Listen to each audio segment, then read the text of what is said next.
আমি লেখক মহোদয়কে দুটো কথা বলার জন্য অনুরোধ করছি। আসসালামু আলাইকুম ওয়া রাহমাতুল্লাহি ওয়া বারাকাতুহু।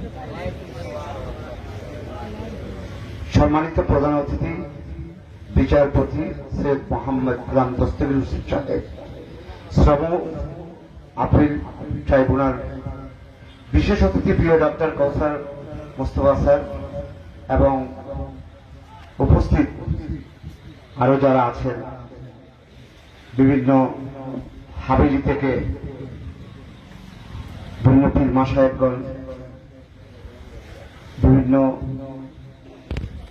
এলাকা থেকে আগত আমাদের দরবারি ভাই বোন যারা আছেন, আমি সবাইকে আমার অন্তরের অন্তঃস্থল থেকে আমি ধন্যবাদ জানাচ্ছি। তো কারণ আমার পক্ষে আজকে এই মুহূর্তটি শুধুই আনন্দের না, এটি এক অন্তর্জাগতিক প্রাপ্তি। এটি আমার পূর্বপুরুষদের আর্থিক বোধ, তাদের নীরব সাধনা এবং মানুষের প্রতি তাদের অপরন্ত ভালোবাসার এক অনন্ত উৎস। এটি এমন এক উত্তরাধিকার যার শিকড় নেমে আছে আধ্যাত্মিক ঐতিহ্যের গভীরে। আমি ভাগ্যবান, কারণ খানজার হাবিলির ইতিহাস নামক গ্রন্থটি আমার কাছে শুধুই তথ্য বা ঘটনা নয়, এটি আমার পূর্বপুরুষদের আত্মিক বোধ, তাদের নীরব সাধনা এবং মানুষের প্রতি তাদের অপরন্ত ভালোবাসার এক অনন্ত উৎস। এটি এমন এক উত্তরাধিকার যার শিকড় নেমে আছে আধ্যাত্মিক ঐতিহ্যের গভীরে। আমি কথা বলছি এমন এক বইয়ের মোড়ক উন্মোচনে যা কেবল ইতিহাস নয়, আত্মার এক দীর্ঘ যাত্রার নীরব তরীণ। এই যে আত্মা, সেই আত্মার প্রথম যে দেহটা ছিল হযরত আদম আলাইহিস সালাম, যিনি পৃথিবীতে একা এসেছিলেন, ওনার সঙ্গে মা হাওয়া এসেছিলেন।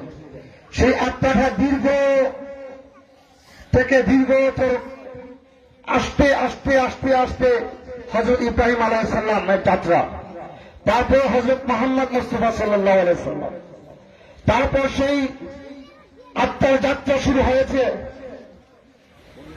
আমাদের এই বাংলাদেশি নাসিরউদ্দিন সিপাহসালার।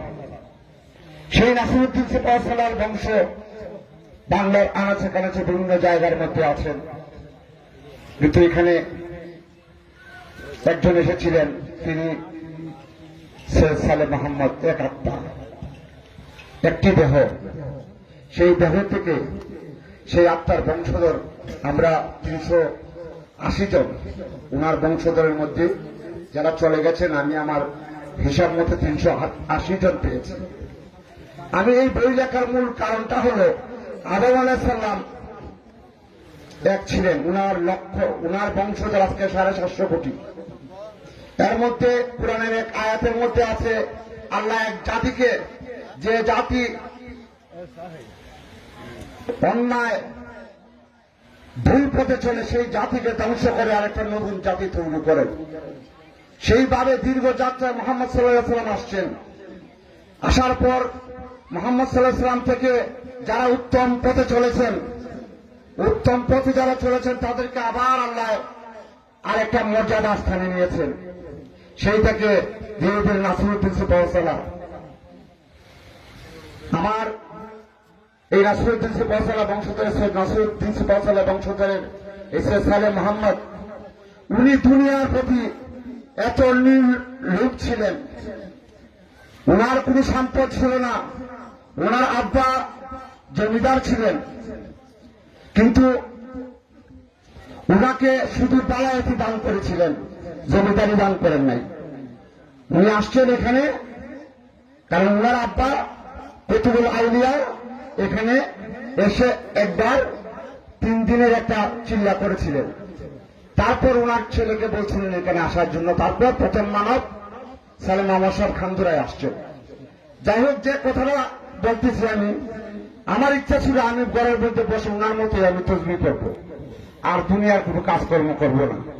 কিন্তু আজকে যে মহান অতিথি আমাদের এখানে আসছেন, উনি আর্থিক উন্নতি প্রাপ্ত, ওনার কথা থেকে বোঝা গেছে এবং দুনিয়ারও উনি একজন উচ্চ আসীনের বিচারপতিতে আছেন। কিন্তু আমাদের বংশের পরবর্তী প্রজন্মের কাছে আমার আবেদন থাকবে, আল্লাহ রাব্বুল আলামিন যদি তাদেরকে সেই সুযোগ দেন, আমার বংশধররা পরবর্তী প্রজন্মরা যদি আল্লাহ তাদেরকে দেন।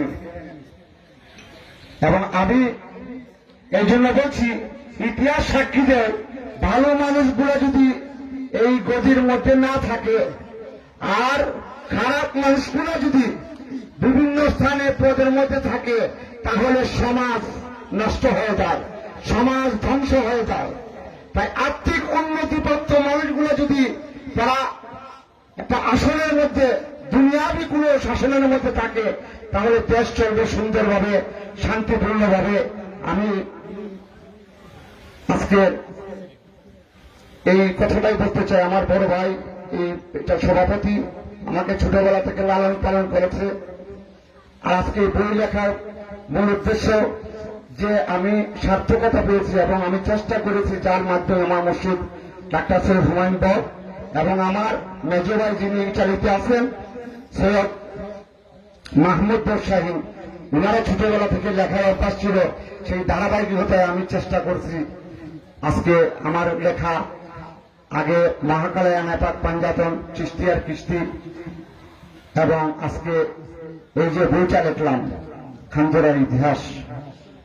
আমি আজকে যে প্রধান অতিথি আসছেন এবং বিশেষ অতিথি, তাদেরও বাহ্যিকভাবে তাদের নামে আমি উৎসর্গ করছি এবং তাদের যাদের নিয়ে লিখছি তাদের উসিলায় দেন আল্লাহ আমার জীবনের গুনাহ খাতা মাফ করে দেন। আসসালামু আলাইকুম ওয়া রাহমাতুল্লাহি ওয়া বারাকাতুহু।